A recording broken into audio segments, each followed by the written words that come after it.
The Bible in a Year, Day 65, Deuteronomy 10 through 12. At that time the Lord said to me, "Cut 2 stone tablets like the first ones, and come up to the mountain to me, and also make an ark out of wood. I will write upon the tablets the words that were on the tablets that you broke, and you shall place them in the ark." So I made an ark of acacia wood, and cut 2 stone tablets like the first ones, and went up the mountain with the 2 tablets in my hand. The Lord then wrote on the tablets, as he had written before, the 10 words that the Lord had spoken to you on the mountain from the midst of the fire on the day of the assembly, and the Lord gave them to me. Then I turned and came down from the mountain and placed the tablets in the ark that I had made. There they have remained as the Lord commanded me. The Israelites set out from Beerioth Bene Jaakan for Moserah. Aaron died there and was buried. His son Eleazar succeeded him as priest. From there they set out for Gudgodah, and from Gudgodah for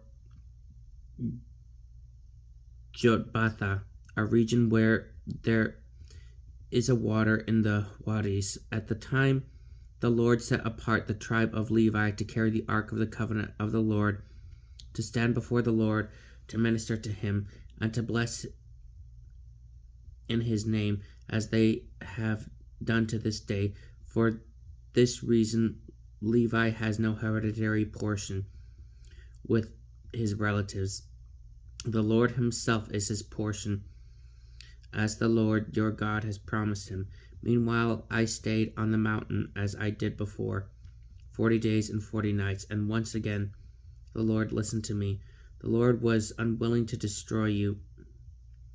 The Lord said to me, "Go now and set out as the head of the people, that they may enter in and possess the land that I swore to their ancestors I would give them." Now therefore, Israel, what does the Lord your God ask of you but to fear the Lord your God, to follow in all his ways, to love and serve the Lord your God with your whole heart and with your whole being, to keep the commandments and statutes of the Lord that I am commanding you today for your own well-being. Look at the heavens, even the brightest heavens belong to the Lord your God, as well as the earth and everything on it. Yet only on your ancestors did the Lord set his heart to love them. He chose you, their descendants, from all the peoples, as it is today. Circumcise therefore the foreskin of your hearts, and be stiff-necked no longer. The Lord your God is God of gods, the Lord of lords, the great God, mighty and awesome, who has no favorites, accepts no bribes, who executes justice for the orphans and the widow, and loves the resident alien, giving them food and clothing. So you too should love the resident alien, for that is what you were in the land of Egypt. The Lord your God shall you fear, and him shall you serve. To him hold fast, and by his name you shall swear. He is your praise. He is your God, who has done for you those great and awesome things that your own eyes have seen. 70 strong your ancestors went down to Egypt, and now the Lord your God has made you numerous as the stars of heaven. Love the Lord your God, therefore, and keep his charges, statutes, ordinances, and commandments always. Recall today that it was not your children. You have neither known nor seen the discipline of the Lord your God, his greatness, his strong hand, and outstretched arm, the signs and deeds he wrought in the midst of Egypt, on Pharaoh king of Egypt, and on all his land, what he did to the Egyptian army and their houses and chariots, engulfing them in the waters of the Red Sea as they pursued you, so that the Lord destroyed them even to this day, what he did for you in the wilderness until you came to this place, and what he did to the Reubenites Dathan and Abiram, sons of Eliab, when the earth opened its mouth and swallowed them up out of the midst of Israel, with their families and tents and every living thing that belonged to them. But it was you who saw with your own eyes all these great deeds that the Lord has done. So keep all commandments I give you today, that you may be strong enough to enter in and take possession of the land that you are crossing over to possess, and that you may have long life on the land which the Lord swore to your ancestors he would give to them and their descendants, a land flowing with milk and honey. The land you are to enter and possess is not like the land of Egypt from which you have come, where you would sow your seed and then water it by hand, as in a vegetable garden. No, the land into which you are crossing to take possession is a land of mountains and valleys that drinks in rain from the heavens, a land which the Lord your God looks after. The eyes of the Lord your God are upon it continually through the year, from beginning to end.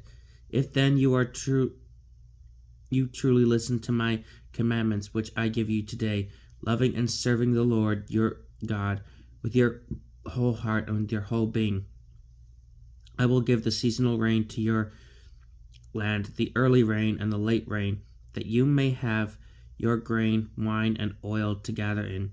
And I will bring forth grass in your fields for your animals. Thus you may eat and be satisfied. But be careful lest your hearts be so lured away that you serve other gods and bow down to them. For then the anger of the Lord will flare up against you, and he will close up the heavens, so that no rain will fall, and the soil will not yield its crops, and you will soon perish from the good of the land the Lord is giving you. Therefore, take these words of mine into your hearts and soul. Bind them on your arm as a sign, and let them be as a pendant on your forehead. Teach them to your children, speaking of them when you are at home and when you are away, when you lie down and when you get up. And write them on the doorposts of your houses and on your gates, so that as long as the heavens are above the earth, you and your children may live on in the land which the Lord swore to your ancestors he would give them.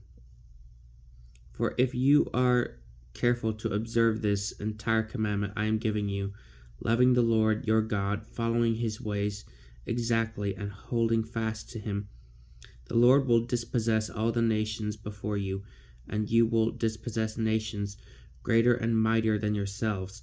Every place where you set foot shall be yours, from the wilderness and the Lebanon, from the Euphrates River to the western sea shall be your territory. None shall stand up against the Lord your God, will spread the fear and dread of you through any land where you set foot, as he promised you. See, I set before you this day a blessing and a curse, a blessing for obeying the commandments of the Lord your God, and I will give you today a curse if you do not obey the commandments of the Lord your God, but turn aside from the way I command you today, to go after other gods whom you do not know. When the Lord your God brings you into the land which you are to enter and possess, then on Mount Gerizim you shall pronounce the blessing, on Mount Ebal the curse. These are beyond the Jordan, on the other side of the western road, in the land of the Canaanites who lived in the Arabah, opposite Gilgal, beside the oak of Moreh. Now you are about to cross the Jordan to enter and possess the land which the Lord your God is giving you. When therefore you take possession of it and settle there, be careful to observe all the statutes and ordinances that I set before you today,